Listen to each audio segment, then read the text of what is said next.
नमस्कार। आज हम बात कर रहे हैं एक बहुत ही beautiful combination, Budh and Brihaspati का कॉम्बिनेशन।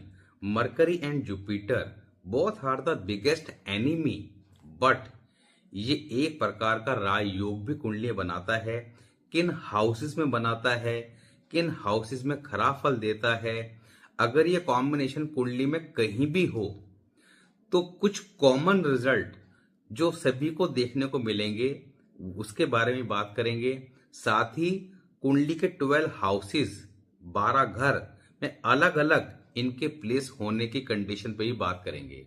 एंड सबसे इंपॉर्टेंट कि ये कॉम्बिनेशन के लिए बेस्ट रेमेडी क्या है, और इतना सरल और इतना बढ़िया उपाय आपको आज मिलेगा कि इस उपाय को जब आप करना स्टार्ट करेंगे तो ये कॉम्बिनेशन, जिसके अभी नेगेटिव और पॉजिटिव दोनों फैक्टर की बात करेंगे, मगर ये आपका जीवन के अंदर जबरदस्त धन लाभ भी देता है।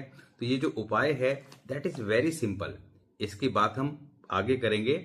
मगर सबसे पहले समझते हैं कि जुपिटर एंड मरकरी का कॉम्बिनेशन पॉजिटिव है या नेगेटिव है, ये आप तय करेंगे और कमेंट सेक्शन में बताएंगे। और ऐसे नहीं बताएंगे, जो चीजें बताई जाएंगी उनको चेक करके रिप्लाई करेंगे, क्योंकि जब तक आप टेस्ट नहीं करेंगे तब तक कॉन्फिडेंस नहीं आएगा, और बिना कॉन्फिडेंस के कोई भी प्रेडिक्शन देना समझदारी नहीं है। तो पहले रूल को चेक कीजिए, 10-20 कुंडलियों में टेस्ट कीजिए, जब बातें समझ में आए, मैच करती दिखाई दें, देन आगे उसको प्रेडिक्ट कीजिए। अगर प्रेडिक्ट नहीं भी करते तो एटलीस्ट उससे संबंधित जो चीजें हैं, जो नेगेटिव फैक्टर हैं, वो दिखाई दे जाएंगे। तो आगे उनसे बचने के लिए क्या करना है, दैट इज इंपॉर्टेंट। वो रेमेडियल पार्ट में करेंगे।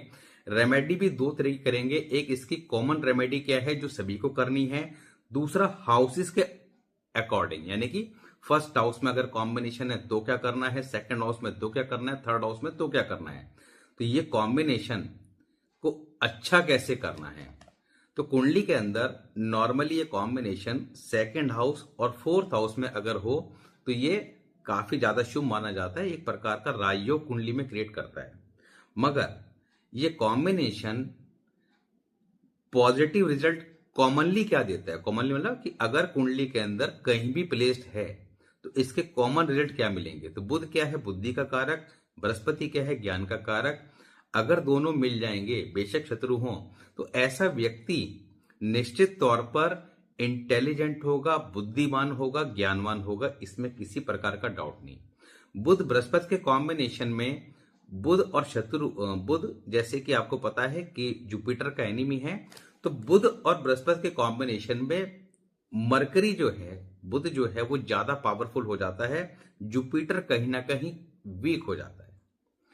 अब बुध और बृहस्पति का कॉम्बिनेशन जब कुंडली में होगा तो ऐसे व्यक्ति के परिवार खानदान में पीछे से यानी कि चली आती बीमारी, और व्यक्ति भी उसमें शामिल है, परिवार खानदान का हिस्सा होता है, यानी कि आप भी उसमें शामिल हैं। ऐसे व्यक्ति के परिवार खानदान में किसी न किसी को ब्रेन से रिलेटेड बीमारी, brain tumour, brain haemorrhage, paralysis, heart attack, इस तरह की बीमारियां देखने को अवश्य मिलती हैं। व्यक्ति भी उसमें शामिल है और आगे भी मिलती हैं। ऐसा नहीं है कि आपके चार्ट में है तो केवल वो आप तक आके सीमित हो जाएगी, आपके बाद नहीं रहेगी, वो आगे भी देखने को मिलेगी। ये कॉम्बिनेशन अगर कुंडली में हो तो जातक के परिवार खानदान में कोई ना कोई टीचिंग प्रोफेशन में देखने को अवश्य मिल जाता है। ये कॉम्बिनेशन कुंडली में किस तरह से बन रहा है, इसके कॉमन रिजल्ट क्या मिलेंगे। देखिए, बुध क्या है, बहन, बेटी, बुआ, मासी, साली। लड़के की कुंडली में ये सारी चीजें, लड़की की कुंडली में अगर हो तो साली को रिप्लेस कर देंगे ननंद से, यानी कि लड़के की बहन। तो लड़की कुंडली में बहन, बेटी, बुआ, मासी और ननंद। बुध क्या है, ये सारी चीजें हो गई। बृहस्पति क्या है, ज्ञान हो गया, ऑल आर इंटेलिजेंट। ये कॉम्बिनेशन जब कुंडली में होगा तो जातक की बहन, बेटी, बुआ, मासी, साली इंटेलिजेंट होंगी। ऐसे जातक जीवन में दिमाग की खाते हैं और दिमाग ही जीवन में परेशानियों का कारण बनता है। ये कॉम्बिनेशन कुंडली के अंदर कैसे कैसे बनता है जो हमें नहीं पता होता, ये सबसे इंपॉर्टेंट है।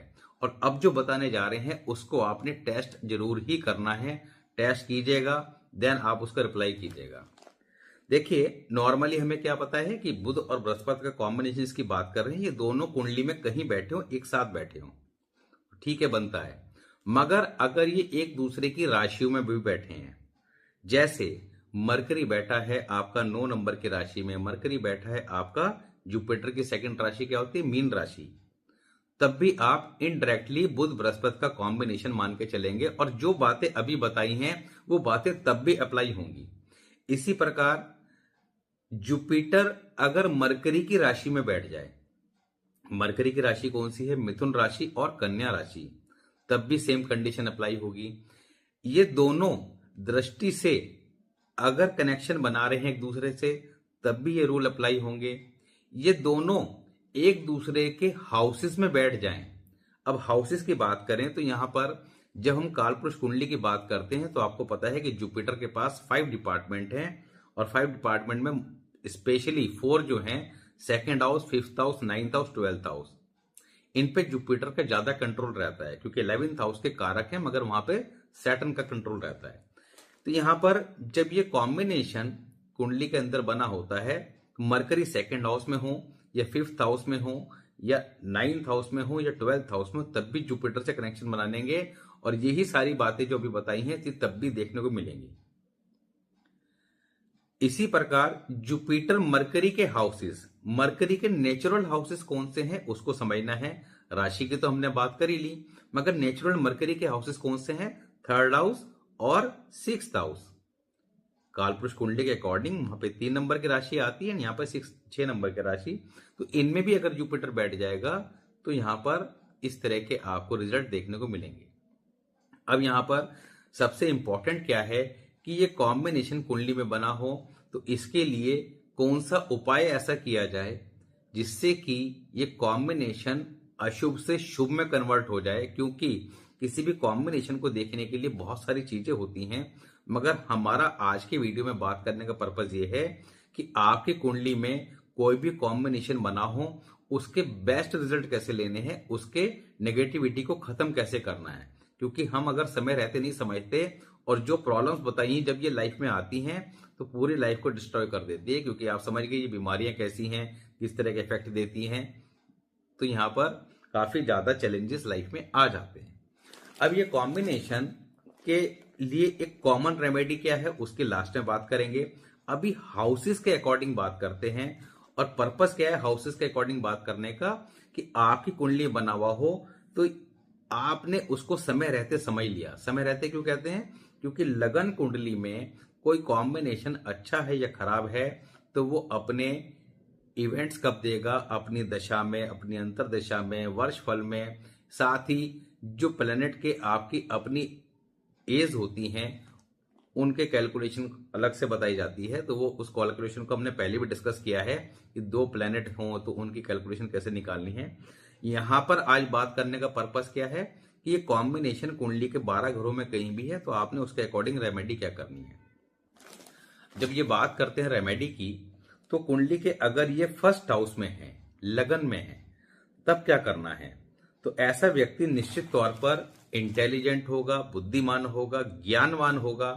ज्ञान ज्यादा होता है इन लोगों को, तो ज्ञान बांटने की आदत होती है। They like to advise to other people, लोग इनसे एडवाइस लेना पसंद भी करते हैं। ऐसे जातक की कम्युनिकेशन स्किल जो होती है वो अच्छी होती है, मीठा बोलकर अपना काम निकलवाने में एक्सपर्ट होते हैं, म्यूजिक सुनना पसंद करते हैं। ऐसे जातक की अगर बात करें तो लाइफ में एक बार किसी न किसी कारण गुडविल खराब भी होती है अगर ये कॉम्बिनेशन हल्का सा भी खराब हुआ। नॉर्मली ये कॉम्बिनेशन जो लगन में होता है, तो मैंने क्या कहा, नॉर्मली 90% केस में अगर ये हल्का सा भी खराब हुआ तो ऐसे जातक जीवन में जो पढ़ाई करेंगे उससे रिलेटेड काम करेंगे नहीं। अच्छा हुआ तो डेफिनेटली करेंगे, एंड दे शुड, इनको करना चाहिए क्योंकि जितनी पढ़ाई उतनी कमाई। तो ऐसे व्यक्ति को, या आपके अगर बच्चे की कुंडली में है और 1st हाउस में है, तो ऐसे व्यक्ति को इस कॉम्बिनेशन के बेस्ट रिजल्ट पाने के लिए क्या करना चाहिए। नंबर 1, कोई ना कोई प्रोफेशनल डिग्री जरूर हासिल करें और उसके अकॉर्डिंग अपना कैरियर लेके चलें। दूसरा, ऐसे व्यक्ति को ग्रीन कलर अवॉइड करके चलना चाहिए। यही कॉम्बिनेशन अगर कुंडली के सेकंड हाउस में है तब क्या करना है। सेकंड हाउस में होगा तो ऐसे व्यक्ति की कम्युनिकेशन स्किल अच्छी होगी, मगर कोई बात थोड़ी सी भी दाएं बाएं की लग जाएगी तो सामने वाले को स्पष्ट जवाब भी दे देते हैं। ऐसे व्यक्ति की अगर बात करें तो ऐसे व्यक्ति निश्चित तौर पर इंटेलिजेंट तो होते ही हैं, मगर ऐसे व्यक्ति को क्या करना चाहिए कि पूजा करते समय कभी घंटी ना बजाएं। चांदी की ठोस गोली पीले कपड़े में लपेट के अपने पॉकेट में अवश्य रखें। थर्ड हाउस में अगर ये कॉम्बिनेशन हो तब क्या करें। थर्ड हाउस में ये कॉम्बिनेशन होने पर ऐसे व्यक्ति अपने काम के प्रति बड़े फोकस्ड होते हैं। ऐसे व्यक्ति दोस्तों के दोस्त दुश्मनों के दुश्मन होते हैं, यानी कि जिसके साथ भी अपने रिलेशन निभाते हैं बड़ी शिद्दत के साथ निभाते हैं। इनको इस कॉम्बिनेशन के बेस्ट रिजल्ट पाने के लिए सिंपल से 2 उपाय करने हैं। नंबर 1, फिटकरी से दांत साफ करना, दुर्गा चालीसा का नियमित पाठ करना और पक्षियों को साबुत हरी मूंग खिलाना। देखिए, ये जो रेमेडी की हम बात कर रहे हैं ये हमारी लगन कुंडली के अकॉर्डिंग बात कर रहे हैं। लगन कुंडली और वर्षफल का सारा खेल है। ये मैं अपनी हर वीडियो में बताता हूं कि आपने प्रोडिक्शन को चेक करने के लिए दशा, अंतरदशा, महादशा इससे चेक कर सकते हैं कि साहब 7.5 ही चल रही है, महादशा चल रही है, अंतरदशा चल रही है, टाइम पीरियड यहां तक अच्छा है, यहां तक खराब है। मगर द मेन पार्ट की रेमेडीज क्या है। आज के समय में नॉर्मली रेमेडी हमें क्या पता होती है कि स्टोन पहन लिया या आपका पूजा पाठ करा लिया, मंत्र माला का जाप कर लिया, उससे ज्यादा कुछ होता नहीं है। केवल मन की शांति के लिए हमने ये चीजें कर ली, इसके बाद बैठ गए कि अब तो जो हो रहा है भगवान भरोसे छोड़ दो। मगर ऐसा नहीं है। Remedies always done according to वर्षफल। द मेन पार्ट वर्षफल इज मोस्ट इंपॉर्टेंट, कि वर्षफल को हमेशा समझना, वर्षफल कैसे अपना इफेक्ट देता है। मेन उपाय वर्षफल से किए जाते हैं। वो उपाय बेसिकली क्या होता है उसके बारे में ज्यादा डिटेल में बात इसलिए नहीं कर पाते क्योंकि उस उपाय को समझने के लिए बहुत सारे फैक्टर देखने पड़ते हैं। मैं वो उपाय अगर अभी आपको बता दूंगा तो आप गलत कर बैठेंगे कि आपने बताया था कि मरकरी 9th हाउस में आएगा, ये उपाय करना है। मगर वो उपाय करना जरूरी था या नहीं था ये डिसाइड कर पाना थोड़ा सा मुश्किल काम होता है। मगर हम क्या बात कर रहे हैं कि अगर आपकी लगन कुंडली के अंदर ही प्लैनेट खराब है तो महादशा, अंतरदशा या अपने जैसे उनकी टाइमिंग आती है उस पर वो हमेशा खराब रिजल्ट देगा। हमने क्या करना है, लगन कुंडली के उपाय को कि जो प्लैनेट है उनके उपाय करके उनको ठीक कर लेना है। जितना जल्दी आप इन बातों को समझ लेंगे, आपके अगर बच्चों की कुंडली में है या आपकी एज कम है तो उतना जल्दी आप उनके रिजल्ट पॉजिटिव कर सकते हैं, क्योंकि ये उपाय ग्रेजुअली काम करते हैं, 40 दिन बाद अपना असर देना शुरू कर देते हैं, होम्योपैथी दवा की तरह काम करते हैं। ये कॉम्बिनेशन कुंडली के 4th हाउस में एक प्रकार का राजयोग बनाता है। ऐसे जातक जीवन में जो पढ़ाई करते हैं उससे संबंधित काम करते नहीं हैं। ज्ञान बांटने के कार्य जैसे कि teaching profession, yoga teacher, healing के जॉब और एस्ट्रोलॉजी, इस तरह के सेक्टर से ये अच्छा कमाते हैं। यानी कि जो पढ़ाई करेंगे, डॉक्टर बन गया तो डॉक्टर की पढ़ाई नहीं करके after some time they definitely change their career. तो यहां पर ऐसे व्यक्ति को करना क्या चाहिए, डेली पीपल पे जल चढ़ाना। दूसरा, ऐसे व्यक्ति को रेड कलर की बनियान पहनना चाहिए और कभी भी फटी हुई बनियान बिल्कुल नहीं पहननी चाहिए। अगर उसमें हल्का सा भी वो हो गया तो उसको नहीं इस्तेमाल करना चाहिए। यही कॉम्बिनेशन अगर कुंडली के 5th हाउस में है तो ऐसे व्यक्ति गुड एडवाइजर होते हैं।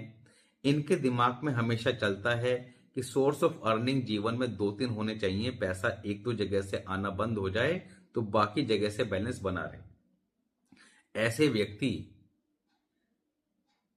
के स्वभाव में थोड़ा सा एग्रेशन, गुस्सा भी होता है। ऐसे व्यक्ति का स्टमक थोड़ा अपसेट रहता है। ऐसे व्यक्ति शेयर मार्केट की तरफ आकर्षित अवश्य होते हैं, उसमें पैसा लगाना चाहते हैं। ऐसे व्यक्ति का भाग्य उदय कब होता है, after the birth of male child. मगर मेल चाइल्ड आसानी से होता नहीं है। और मेल चाइल्ड भी अगर बृहस्पतिवार के दिन हो जाए देन एक्सीलेंट। और मैंने जितने भी लोगों के चार्ट में देखा है कि जब उनकी मेल चाइल्ड हो गया तो उनके जीवन में ग्रोथ अवश्य आई। ऐसे व्यक्ति का स्टमक थोड़ा अपसेट रहता है। ऐसे व्यक्ति को क्या करना है क्या नहीं करना है ये इंपॉर्टेंट है। तो नंबर 1, गले में तांबे का छेद वाला पैसा व्हाइट रेशमी धागे में डालकर पहन लेना चाहिए। धर्म स्थान का लंगर भंडारा प्रसाद कभी फ्री में नहीं खाना चाहिए, पैसे अवश्य चढ़ाने चाहिए। नॉर्मली अवॉइड करें, अगर जरूरी हो खाना तो पैसे अवश्य चढ़ाएं। ये कॉम्बिनेशन अगर कुंडली के 6th हाउस में है तो जातक के जीवन में एक बार गुडविल खराब करता है, बदनामगी करा देता है। ऐसे जातक का गोल्ड चोरी होना, खो जाना, बिक जाना, इस तरह की घटनाएं देखने को जीवन में मिलती है। परिवार में घर के किसी बुजुर्ग को हार्ट अटैक वगैरह आता है। ऐसे जातक के लिए सबसे बड़ा प्लस पॉइंट क्या है कि ऐसे जातक जो हैं उनके ऊपर ईश्वर का विशेष आशीर्वाद होता है। जब कभी जीवन में कोई बड़ी मुसीबत इनके ऊपर आती है तो ईश्वर ही बचा के ले जाता है। ऐसे जातक को नॉर्थ फेसिंग हाउस में नहीं रहना चाहिए, ना ही अपने घर से उत्तर दिशा नॉर्थ डायरेक्शन में अपनी बहन बेटी का विवाह करना चाहिए, अदरवाइज दोनों दुखी रहते हैं। ऐसे जातक को स्ट्रीट डॉग की यथासंभव सेवा करनी चाहिए। जितनी उनकी सेवा करते हैं उतनी ईश्वर की कृपा बढ़ती चली जाती है। ये कॉम्बिनेशन अगर कुंडली के 7th हाउस में है तब क्या करें? 7th हाउस में ये कॉम्बिनेशन होता है तो ऐसे में संतान के लिए थोड़ा सा अच्छा नहीं रहता है। ऐसे जातक को क्या करना चाहिए कि घर के अंदर वेल एस्टेब्लिश मंदिर नहीं रखना चाहिए। वेल एस्टेब्लिश का मतलब क्या है कि मूर्तियां वगैरह जैसे हम ला के मंदिर बना लेते हैं वो नहीं, भगवान की फोटो रखें, धूपबत्ती करें, ओके। बहुत ज्यादा पूजा पाठ नहीं करनी चाहिए, इन बातों का ध्यान रखें।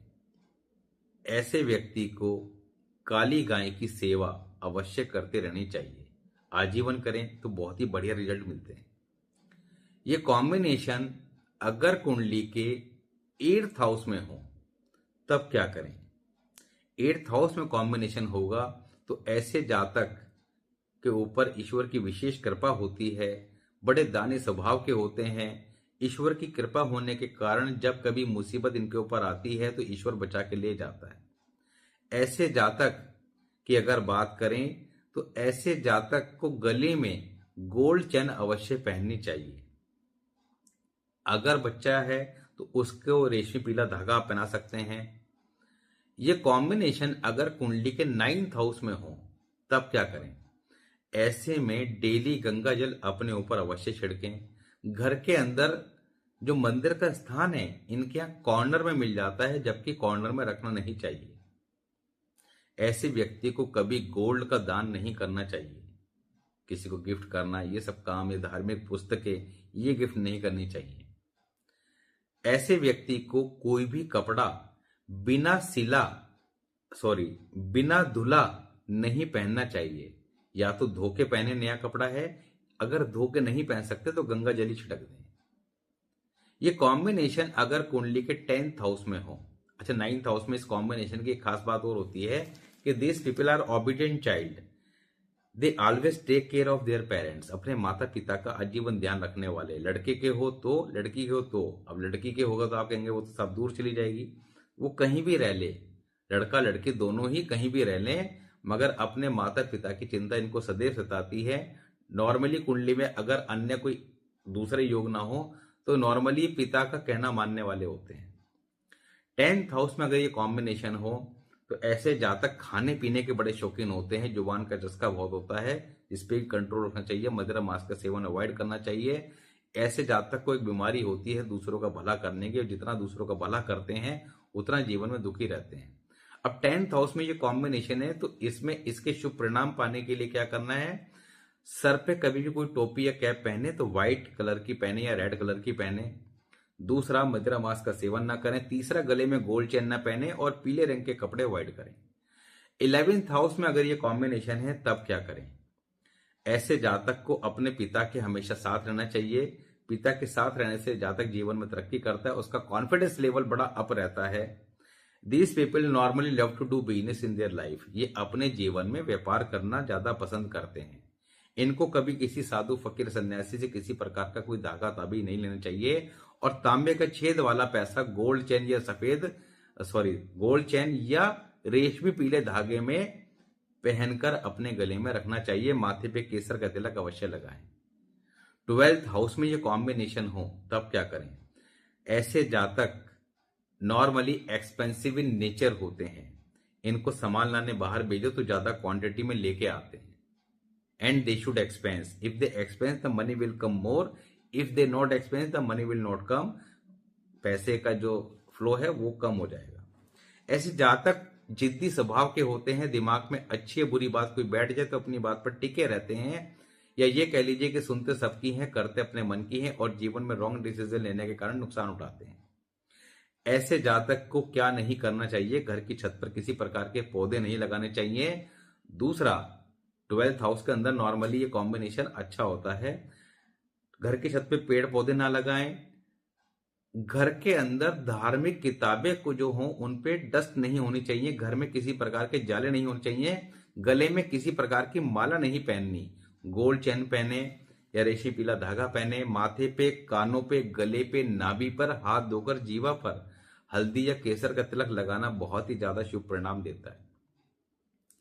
तो ये कॉम्बिनेशन कुंडली के अंदर 12th हाउस में है तो एक काम और कर लेना चाहिए कि इनको एक लाल कपड़े में सौंफ डालकर, एक लाल कपड़ा लें बिना सिला, रुमाल के साइज का, उसमें 4 मुट्ठी सौंफ डाली, उसकी एक पोटली बनाई, लाल रंग का रबड़ बैंड लगा दो और तकिए के नीचे रख के सोएं। बेडरूम में रेड, पिंक, मैरून इस तरह के कॉम्बिनेशन यूज करना चाहिए। नाइट बल्ब भी रेड कलर का यूज करना चाहिए, ब्लू व्हाइट करना चाहिए। तो ये तो कॉम्बिनेशन अगर कुंडली के अलग अलग हाउसेस में है उसके अकॉर्डिंग बात करी। मगर ये कॉम्बिनेशन कुंडली में कहीं भी है तो इस कॉम्बिनेशन के बेस्ट रिजल्ट पाने के लिए एक रेमेडी और अवश्य करनी चाहिए। तांबे के लोटे में पानी भरकर सिराने रख के सोना चाहिए। नेक्स्ट डे उसे किसी पौधे में अवश्य डालें और ये आजीवन करना है। ये रेमेडी जब आप करना स्टार्ट करेंगे, लगातार करेंगे, after 40 days you will find the result. चीजें ग्रेजुअली ठीक होना स्टार्ट होती हैं। जो कॉम्बिनेशन खराब बने होते हैं वो ग्रेजुअली ठीक होना स्टार्ट होते हैं। तो हमारा पर्पस क्या है कि अपनी कुंडली के अंदर जो भी सिंगल हो या कॉम्बिनेशन में हो कोई भी प्लैनेट है उसको कैसे ठीक करना है ये इंपॉर्टेंट है। जब आप उसको ठीक कर लेंगे तो वो अपनी दशा, अंतरदशा, महादशा उनमें फिर आपको खराब रिजल्ट नहीं देगा। डिपेंड ये करता है कि आपने ठीक करना कब से स्टार्ट किया, क्योंकि कुछ रेमेडीज जो लगन कुंडली की हैं वो थोड़ा सा टाइम लेती हैं। वर्ष फल के उपाय फास्ट काम करते हैं मगर उनका इफेक्ट उसी साल तक रहता है। तो अगर हम दोनों को ही लेके चलते हैं, लगन कुंडली और वर्षफल, तो रिजल्ट बहुत अच्छे मिलते हैं, जल्दी मिलते हैं। फायदा क्या है कि यहाँ जो रेमेडीज हैं that is very easy to do, simple हैं, कोई एक्सपेंसिव नहीं है, तो हम किसी भी कंडीशन में कर सकते हैं, चाहे फाइनेंशियली प्रॉब्लम क्यों नहीं चल रही, मगर उपाय हमारा रुकेगा नहीं।